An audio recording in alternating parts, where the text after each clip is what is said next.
betul. Kalau dibeliin rokok, yang kaya itu siapa? Ya, Perusahaan pabrik rokok ya. Iya, pabrik rokok. Di saat dia sakit gitu kan, sakit akibat rokok, yang diminta untuk bertanggung jawab atas penyakitnya siapa? Pemerintah. Leadership is fun. Ada satu tim saya yang ikut pelatihan ke Jogja ini, nggak satu deh, ada 3 orang yang ikut pelatihan ke Jogja itu dia berhenti merokok. Sehari tadinya dia habis 3 bungkus, 4 bungkus gitu. Tapi setelah sekarang dia berhenti merokok, uang yang dari hasil rokok itu, pasti yang uang yang biasa dia untuk beli rokok dia tabung gitu. Itu dia bisa beli, saya bisa beli TV gitu, dia bisa kredit motor. Tadinya kan dia nggak bisa, kontrakan juga tadinya cuma sekamar doang, sekarang dia udah pindah ke yang lebih besar karena anaknya kan ada 4 orang gitu, itu yang lebih besar. Dan di musim corona ini dia bilang bersyukur gitu karena hasil dari yang biasa dia uang untuk beli rokok itu dia celengin. Dan ada corona dia bisa ngambil celengan itu dong, bagus, aku bilang itu bagus bener. Itu ambillah gitu. Sekarang di sini warganya ya udah mulai sadar, walaupun masih banyak yang perokok gitu, tetapi dia kalau misalnya merokok juga jauh dari anak-anak. Jangan merokok di depan anak-anak, karena anak-anak itu juga pasti akan mencontoh orang tuanya. Gitu, Mbak. Ya tantangannya ya seperti itulah. Temu yang ngeyel, ya emang harus sabar. Dan kita juga walaupun sambil ngobrol, ya kita sisipin juga gitu bahaya rokok itu kan.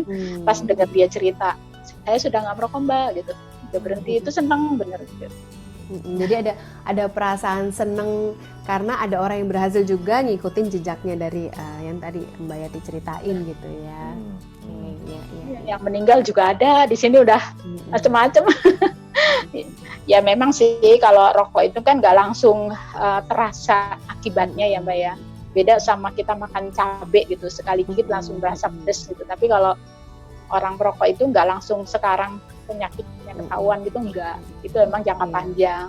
Tapi paling nggak emang yang dia isap itu kan setiap hari racun. Nah kalau racun setiap hari diisap kan lama-lama kan numpuk. Rusak ya. Rusak. Itu akhirnya kita buat kampung bebas asap rokok, tujuannya yaitu agar masyarakatnya itu juga menjadi orang-orang yang sehat. Bukan cuma kampungnya aja yang bagus, tapi masyarakatnya juga. Kalau sehat kan kita senang.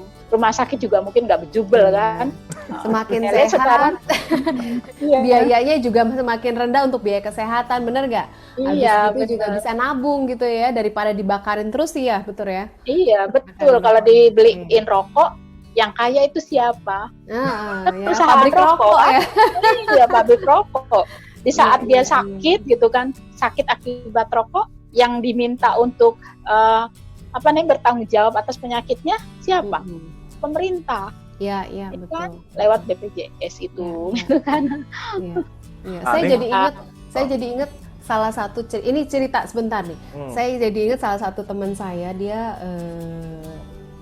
punya pengalaman yang kurang menyenangkan. Jadi teman saya itu tadi kalau Mbak Yati cerita ada yang ngerokok sampai 5 bungkus ya, Mbak Yati ya.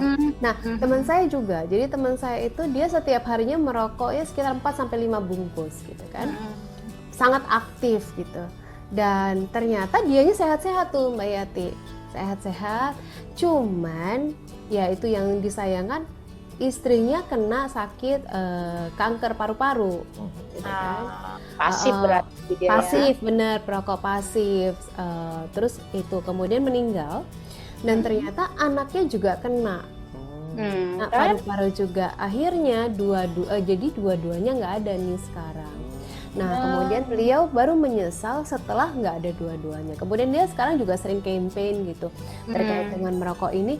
Jangan menyesal seperti saya. Saya masih hidup sampai dengan hari ini, tapi orang-orang yang saya kasih udah meninggalkan saya duluan gara-gara apa yang saya lakukan. Jadi ini penting banget sih.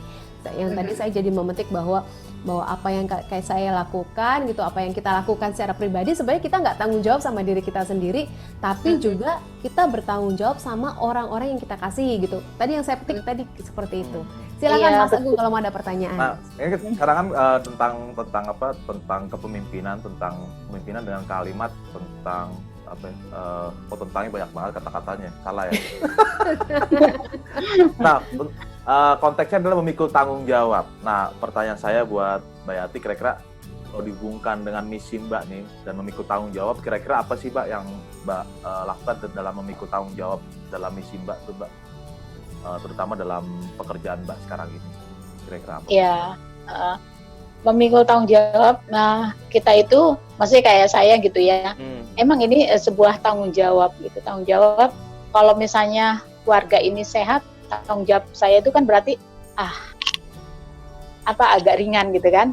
Karena yang harus saya lakukan adalah membuat keluarga ini sadar gitu kan. Sadar tentang kesehatannya gitu. Tapi dari tanggung jawab ini sendiri gitu, saya itu sebenarnya nggak menjadi beban gitu. Saya jalanin itu dengan enjoy aja gitu loh, Mas Agung. Santai aja, karena ini adalah pekerjaan saya sehari-hari gitu. Walaupun sekarang lagi musimnya di rumah aja gitu, tapi saya tetap pantau kontak-kontak itu sebagai bentuk tanggung jawab saya kepada kampung-kampung yang saya dampingin ini. Saya di setiap kampung itu kan saya punya tim atau simpul saya bilang kan. Jadi simpul, ya. Kita ada grup WA-nya di setiap kampung gitu. Kita selalu ada diskusi di situ. Kira-kira gimana nih perkembangan di kampung dengan kondisi yang sekarang seperti ini gitu. Masih ada yang melanggar Ada yang melanggar nggak soal rumah bebas asap rokok ini gitu. Atau apa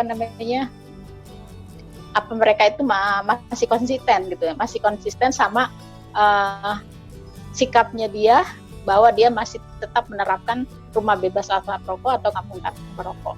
Dari diskusi itu, walaupun saya nggak harus datang ke kampung gitu kan, karena emang kita harus diem di rumah aja, saya dapat dari mereka.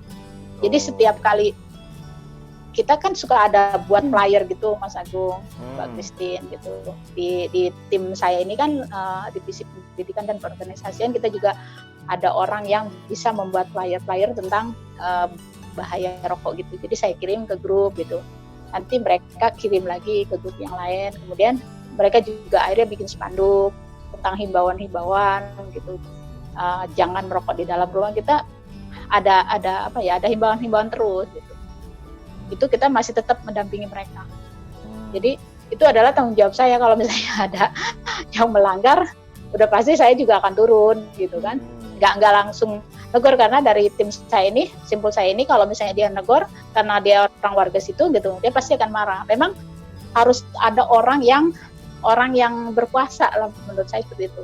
Orang yang punya power, orang yang disegenin di kampung. Kalau di kampung saya ini kan, walaupun saya sudah bukan RT, tapi warga masih menganggap saya ketua RT gitu.